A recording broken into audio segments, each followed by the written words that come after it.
Izinkan saya membuka acara hari ini dengan sebuah pantun, Bapak Ibu. Air beriak tanda tak dalam, air tenang seperti berlian. Izinkan saya mengucap salam kepada Bapak Ibu sekalian. Assalamualaikum warahmatullahi wabarakatuh. Terima kasih yang sebesar-besarnya saya ucapkan kepada Kepala Sekolah yang telah memberikan saya kesempatan sehingga bisa mengadakan sesi berbagi untuk penerapan budaya positif di sekolah SMP Negeri 4 Gaung Anak Serka. Tidak lupa juga terima kasih yang sebesar-besarnya saya juga ucapkan kepada Bapak Ibu yang bersedia hadir pada siang hari ini. Latar belakangnya dulu Bapak Ibu. Budaya positif latar belakangnya berdasarkan dari filosofi dari Ki Hajar Dewantara, yaitu pendidikan adalah tempat persemaian benih-benih kebudayaan dalam masyarakat. Ki Hajar Dewantara memiliki keyakinan bahwa untuk menciptakan manusia Indonesia yang beradab, maka pendidikan menjadi salah satu kunci utama untuk mencapainya.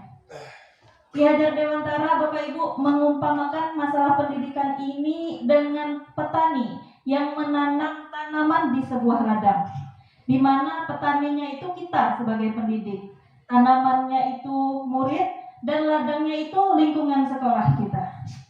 Jadi meskipun bibitnya unggul, apabila tanaman yang kita ladang yang kita siapkan itu tidak baik, dan kita sebagai petani tidak memperlakukan tanaman dengan baik, maka bibitnya tidak akan tumbuh sesuai yang kita harapkan. Begitu juga kita.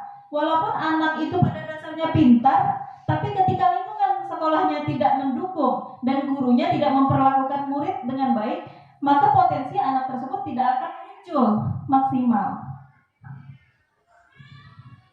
Nah, yang pertama itu disiplin positif.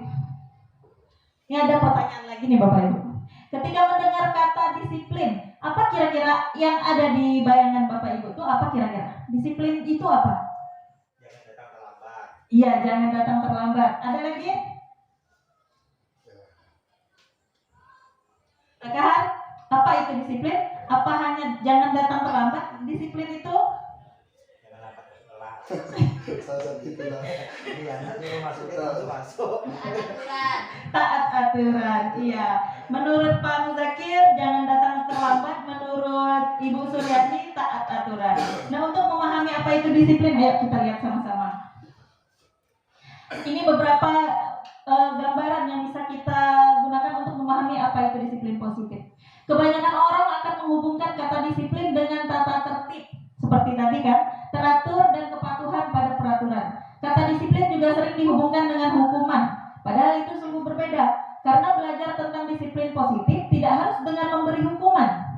Justru itu adalah salah satu alternatif terakhir dan kalau perlu tidak digunakan sekali. Murid yang memiliki disiplin positif akan memiliki motivasi internal yang tinggi dalam menguasai diri untuk melakukan tindakan yang sesuai dengan nilai-nilai kebajikan universal. Nah, untuk memunculkan motivasi internal, motivasi yang ada dalam diri seseorang, harus memahami dulu apa tujuan mereka mengikuti suatu peraturan.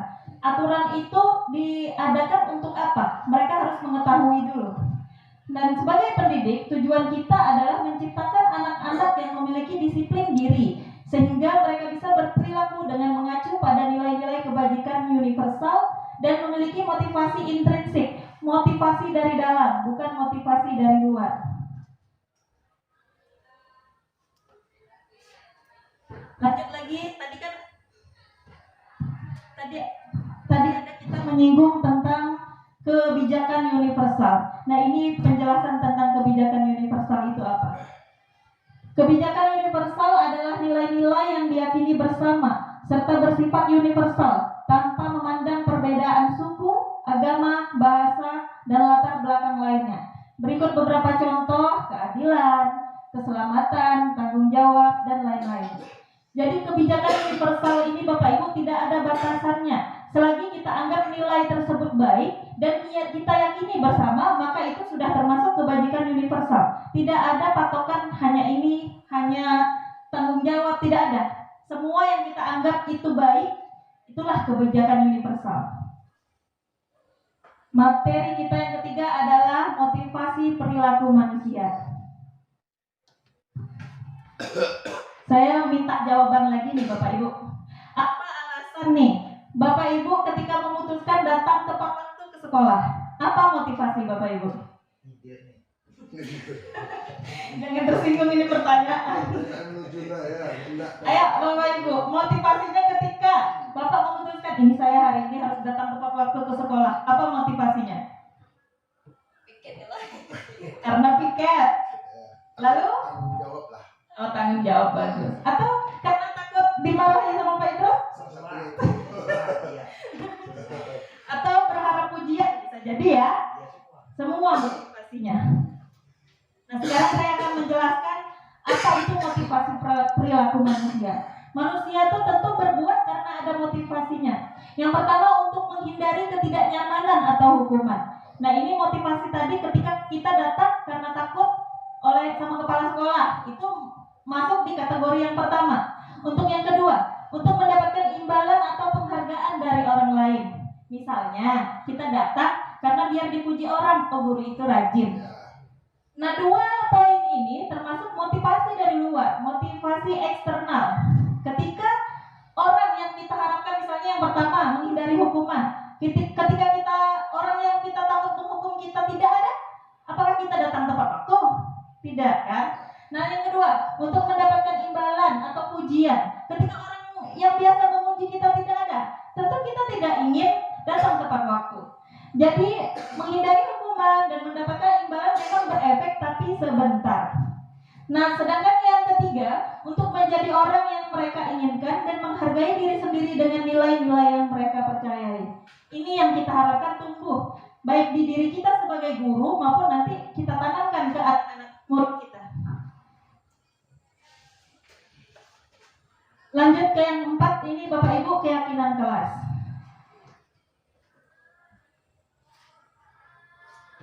Nah, di kelas kita selama ini yang ada itu peraturan atau keyakinan? Peraturan kelas atau keyakinan yang ada di kelas kita yang sudah kita terapkan? Peraturan, betul sekali. Adakah yang sudah menggunakan keyakinan kelas? Ada? Belum ada sepertinya ya Bapak Ibu. Nah, kenapa kami para CGP ini diarahkan menggunakan keyakinan kelas bukan peraturan? Ayo kita pahami dulu bersama Bapak Ibu. Saya ingin bertanya nih, ketika ada peraturan menggunakan helm saat mengendarai motor, apa tujuannya? Tujuan kita ini harus pakai helm ketika mengendarai motor. Agar apa? Menjaga keselamatan. Yang kedua, membuang sampah pada tempatnya. Nilai apa yang bisa kita ambil dari peraturan membuang sampah pada tempatnya? Ayo Bapak Ibu, ini nanti kita terapkan di kelas kita masing-masing. Kalau membuang sampah pada tempatnya, bisa kita ambil nilai kebersihan di situ. Dan yang terakhir, dilarang menggunakan kata-kata kasar. Nilai apa kira-kira yang bisa kita ambil? Saling menghargai atau menghormati. Nah Bapak Ibu, nilai keselamatan, nilai kebersihan, dan nilai saling menghargai inilah yang dinamakan keyakinan kelas. Jadi ketika kita membuat peraturan, harus punya tujuan. Kita harus bisa menjelaskan kepada anak apa nilai yang bisa diambil dari peraturan tersebut. Makanya itu nanti kita diarahkan membuat keyakinan kelas agar anak-anak memahami tujuan dan keyakinannya apa.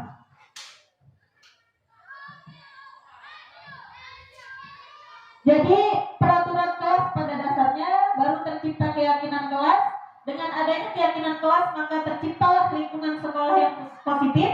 Ketika lingkungan sekolah sudah positif, maka terciptalah budaya positif di sekolah kita. Nah, ini Bapak Ibu, kebutuhan dasar manusia. Rupanya Bapak Ibu, manusia ini akan melakukan kesalahan atau berbuat salah ketika salah satu kebutuhan dasarnya tidak terpenuhi. Kebutuhan dasar yang pertama yaitu bertahan hidup.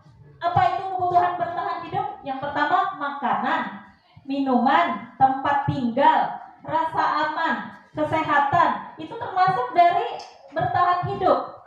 Selanjutnya, rasa diterima atau kasih sayang. Tentu anak kadang yang cuek pun mau rasanya diterima. Jadi kita sebagai guru jangan membeda-bedakan, menerima anak apa adanya. Selanjutnya, kebebasan.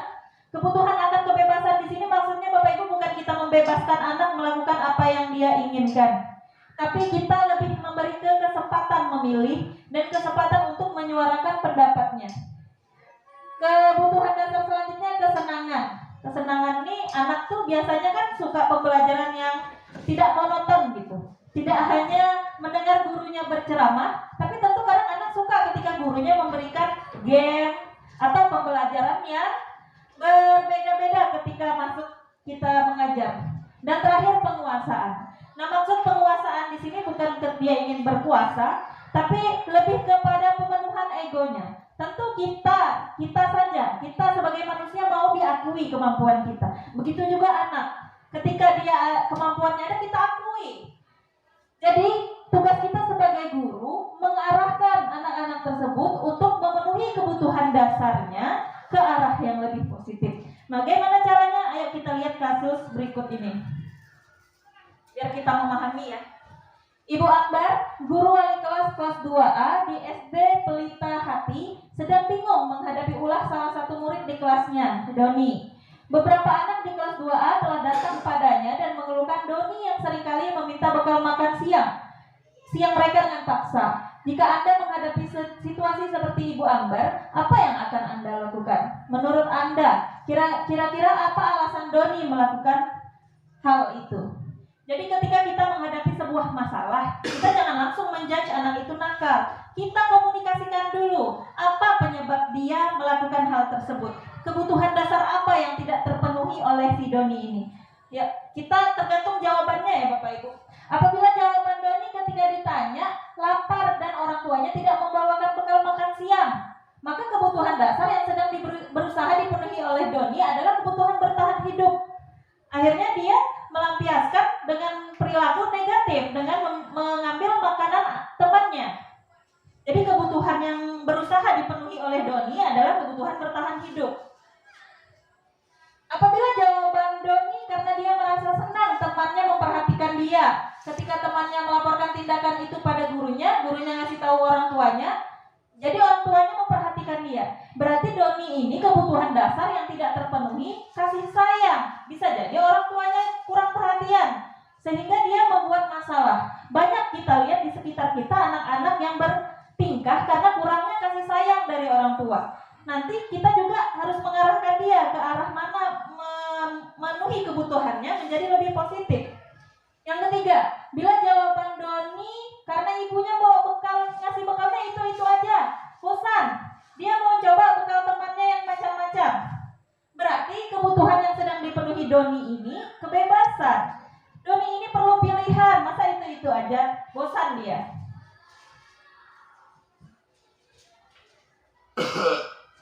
Selanjutnya, jika jawaban Doni supaya temannya takut sama dia. Jadi ketika dia maksa, kawannya takut, dia merasa berkuasa. Berarti kebutuhan yang ingin dipenuhi Doni adalah kebutuhan akan kekuasaannya. Dan yang terakhir, bila Doni jawabnya iseng aja, suka lihat kawannya kesal. Ada kan anak-anak seperti itu, mengejek-ngejek temannya, kawannya marah, dia malah lebih suka. Nah berarti dia senang, kebutuhan yang sedang dipenuhinya adalah kesenangan. Jadi Bapak Ibu, anak-anak ini bertindak pasti ada penyebabnya. Tugas kita lah menggali apa sebab dia melakukan hal negatif tersebut dan mengarahkan ke arah yang lebih baik lagi. Nah yang keenam ini adalah posisi kontrol. Bu, boleh Pak? Lagi. Nanti ada sesi pertanyaannya. Nanti lupa. Ibu Rada ngasih beda, ngasih apa? Dari saya. Iya masing-masing. Iya Pak Muzakir, silakan. Ibu ini tidak boleh positif ya. Kurang memberikan kesempatan ya. Kurang memberikan kesempatan. Iya Ini kan banyak kali ini ada misalnya yang berkelakuan mencari perhatian bla bla bla, kan tidak ada semacam menanggulangi seandainya misalnya dia butuh kekuasaan, kita dihargai. Jadi kok tak hanya bisa kita kasih tahu anak ini begini, kok tidak ada solusinya menangani anak seperti ini kayak apa gitu. Kok tak ada tadi yang bilang wah anak ini kayaknya satu butuh perhatian, satu kurang perhatian awal gitu. Nah, jadi kok hanya bilang masalah, kok tidak ada penyelesaian dalam masalah itu. Jadi apa masalahnya? Baik, kritis sekali Pak Muzakir ini. Terima kasih Pak Muzakir. Iya betul. Di bagian ini saya hanya memaparkan cara menganalisis kebutuhan apa yang kurangnya. Nanti solusinya ada di tahapan selanjutnya. Begitu Pak Muzakir, sabar ya, akan saya jelaskan. Jadi kawan kita banyak masalah. Solusi dia apa? Nah lanjut lagi kita ke posisi kontrol. Nah ini Bapak Ibu, ada penghukum. Ini posisi kita loh Bapak Ibu. Ada penghukum, pembuat rasa bersalah, teman, pemantau, dan manajer.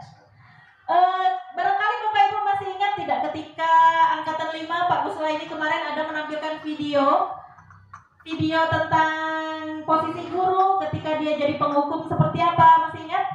Belum ya? Atau selintas saja ketika melihat gambaran ini, kita refleksikan diri kita. Sekarang kita di posisi yang mana? Sebagai penghukum kah? Sebagai pemantau kah? Pembuat rasa bersalah kah? Teman atau manajer? Ayo Bapak Ibu, kita refleksikan diri kita. Kalau saya teman. Oh iya, Pak Muzakir teman. Pak Kahar? Pemantau. Kita nih, iya betul Bapak Ibu. Sekarang kita bahas dulu satu persatu. Apa itu penghukum dan lain-lainnya. Nah ini Bapak Ibu, ciri-ciri posisi kontrol berdasarkan sikapnya. Yang pertama penghukum. Hukumannya mendadak. Misalnya anak ke sekolah tidak pakai sepatu hitam. Mungkin peraturan sekolahnya wajib pakai sepatu hitam. Guru yang piket langsung, kamu kenapa tidak pakai sepatu hitam? Lepas sepatunya, telanjang kaki aja sampai selesai pelajaran. Bisa jadi gitu. Nah itu termasuk sikap penghukum. Kita mungkin secara tidak sadar bisa jadi dalam posisi ini. Selanjutnya biasanya wajahnya sangar, biasanya mata melotot, tidak tahu. Lanjut.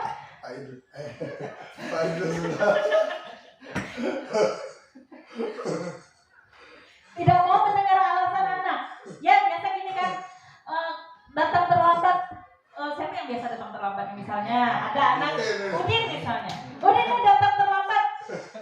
Pak, yang ngantar tidak ada alasan. Bawa aja di WC. Nah itu kan termasuk sikap penghukum. Nah biasanya dampak yang ditimbulkan ketika kita ini bersikap penghukum, anak dendam. Kita juga mungkin pernah di posisi sebagai anak, bisa tidak kita dendam kepada guru kita? Bisa kan Bapak Ibu? Nah dampak inilah yang ingin kita hindari. Selanjutnya guru pembuat rasa bersalah. Nah biasa nih Bapak Ibu, guru pembuat rasa bersalah ini manipulatif, playing victim, berasa jadi korban. Ya bahasanya lembut Bapak Ibu ya, bahasanya lembut, tapi nyelekit. Bisa jadi tuh, bisa nih misalnya nih mengajar, satu anak tidak memperhatikan dia.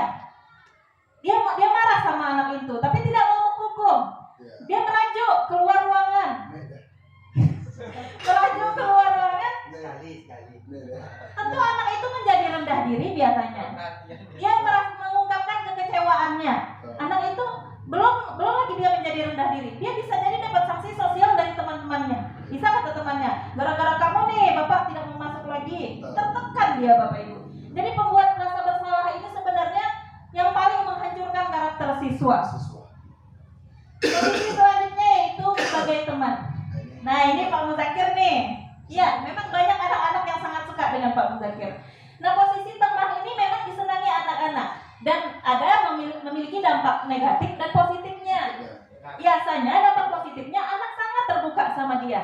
Ya Bapak ya, anak sangat terbuka. Kadang bisa jadi pada guru lain anak-anak tersebut tidak terbuka. Ketika berbicara dengan Pak Muzakir, anaknya jadi terbuka. Nah dampak negatifnya seperti apa? Bisa jadi anak tidak mandiri jadinya, ketergantungan. Atau bisa jadi dia baik hanya dengan Pak Muzak, dengan guru lain dia kurang baik. Itu kan termasuk dampaknya ya Bapak Ibu. Saya tidak menyalahkan, tapi itu saya menggambarkan bentuknya. Selanjutnya, nah posisi pemantau. Tadi kata Pak Kahar posisi pemantau ya. Yang pertama, guru bertindak berdasarkan data. Nah biasanya pemantau ini berdasarkan data, maksudnya kalau kesalahan kesalahannya ini, hukumannya ini.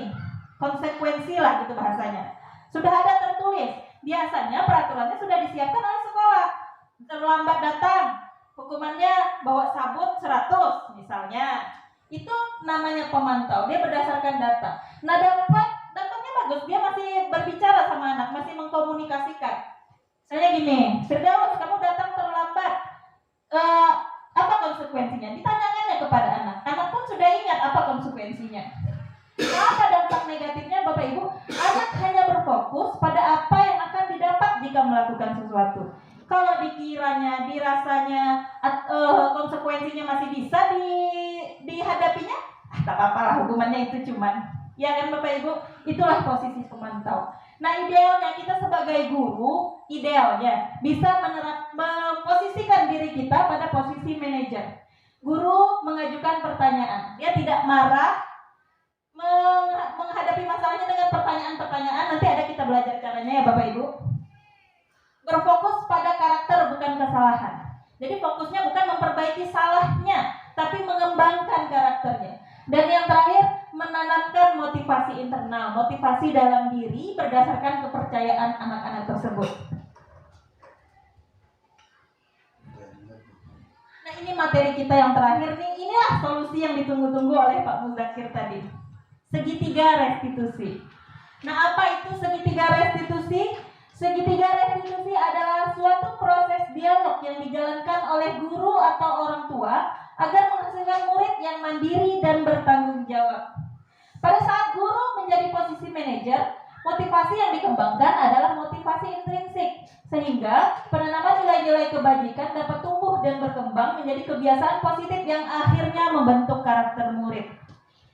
Jadi di sini segitiga restitusi bukan kita fokus ke masalahnya, bukan fokus menyalahkan dia, tapi kita memulihkan karakternya. Sehingga ketika dia meyakini itu akan menjadi karakter yang tertanam dirinya sampai akhir hayatnya, sampai ketika dia lulus sekolah. Tahapan yang pertama, menstabilkan identitas. Ini nama tahapannya, menstabilkan identitas. Menggeser anak dari identitas gagal ke identitas sukses. Ketika anak melakukan kesalahan nih, dia sedang bersalah, itu namanya identitas gagal. Kita tidak menyalahkan, tapi mengarahkan dia menuju identitas sukses, yaitu mengembangkan karakternya. Anak diharapkan bisa bangkit dari kesalahannya. Itu dari fungsi dari menstabilkan identitas. Nah, bisa kita ajukan pertanyaannya. Berbuat salah itu tak apa-apa, wajar, manusiawi. Kira-kira ketika anak itu kita bicarakan seperti itu, marah gak dia? Tidak kan Bapak Ibu, biasanya dia senang dimengerti oleh kita. Jadi menstabilkan identitas itu menenangkan anak-anak. Berarti Pak Muzakir ini juga sudah menerapkan sebenarnya posisi manajer ya Pak Muzakir, karena sering seperti itu ya. Kita tidak sadar sebenarnya mungkin kita ini sudah menerapkan segitiga restitusi ini. Ini Bapak Ibu silakan baca beberapa contoh pertanyaan yang bisa kita gunakan ketika kita pada tahap menstabilkan identitas. Nah, tahapan yang kedua, validasi tindakan yang salah. Gali alasan kesalahannya itu apa. Kita harus mengetahui apa kebutuhan dia, kebutuhan dasar dia yang berkaitan dengan kebutuhan dasar manusia tadi yang menyebabkan dia melakukan tindakan tersebut. Beri motivasi dia. Nih misalnya, padahal kamu bisa melakukan yang lebih buruk dari ini ya. Kamu pasti punya alasan. Kamu patut bangga pada dirimu sendiri. Dikasih motivasi juga dan ditanya apa sebab dia. Dia bercerita biasanya. Dari situlah kita menggali apa masalah dia. Nanti kita arahkan ke yang lebih positif. Nah, tahapan terakhir, menanyakan keyakinan. Nah, ini syaratnya kita harus punya keyakinan kelas dulu Bapak Ibu. Jadi segitiga restitusi ini bisa diterapkan ketika kita sudah menjalankan keyakinan kelas tadi. Makanya kita nanti minta waktu sama Bapak Kepala Sekolah, misalnya di 2 minggu awal semester pertama itu kita belum belajar. Kita menyusun dulu keyakinan kelas kita. Setelah, insya Allah menurut saya itu tidak mengurangi waktu lah, cuma 2 minggu di awal. Setelah itu baru kita fokus belajar. Ajukan pertanyaan, apa yang kita percayai sebagai kelas atau keluarga? Apa nilai yang sudah kita sepakati? Nah, nanti kita arahkan apa solusinya dari kamu, dari anak yang memberikan solusinya. Kita cuma menuntun. Baik Bapak Ibu.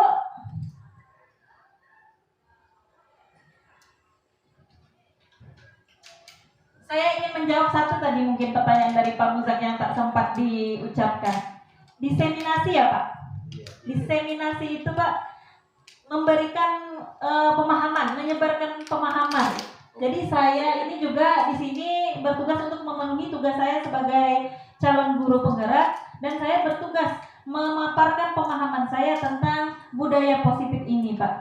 Karena ibu bertugas sebagai guru penggerak dan menjawab ibu berat tuh. Iya, berat tanggung jawab saya. Ngomong aja, ya berat maksud saya ini. Sorry ibu ya. Baiklah, demikian presentasi dari saya.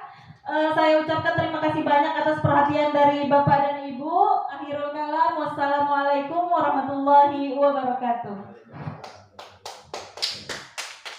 Kami dulu pada pemilahan tuh ada workshopnya. Salam tempel kosong Pak. Kosong aja. Gila. Ini apa bloknya? Itulah tadi kegiatan rangkaian kegiatan yang disampaikan oleh narasumber kita Ibu Pancasila. Semoga apa yang disampaikan beliau bisa kita terapkan di sekolah kita, itu dalam segi budaya positif untuk lebih memaksimalkan lagi. Ya, ada kegiatan selanjutnya itu doa yang akan disampaikan. Suara saya. Putus-putus. Berjuang di dalam apa itu? Betul. Betul kami aminkan lah. Ada Mas. Assalamualaikum Moyoni. Bismillah. Bismillahirrahmanirrahim. Yang panjang. Iya itu. Assalamualaikum. Allahumma inna keselamatan fid din, afiatan fid jasadin, kesehatan fid ummi, wa barakatan fid rizqi, wa tawbatan kafaran maut, wa rahmatan indal maut. Allahumma hawwin alaina fi sakratil maut, wa najatan minna wa isa. Rabbana la tuzigh qulubana ba'da idh hadaytana wa hab lana min ladunka rahmah. Amin. Rabbana atina subhana rabbika rabbil izzati amma yasifun wa salamun alal mursalin walhamdulillahi. Amin. Ada kan protes ya. Ini kau ini handphone ini. Ya. Demikianlah kegiatan kita pada pagi hari ini. Udah. Mohon maaf, saya akhiri dengan wassalamualaikum warahmatullahi wabarakatuh. Waalaikumsalam warahmatullahi wabarakatuh.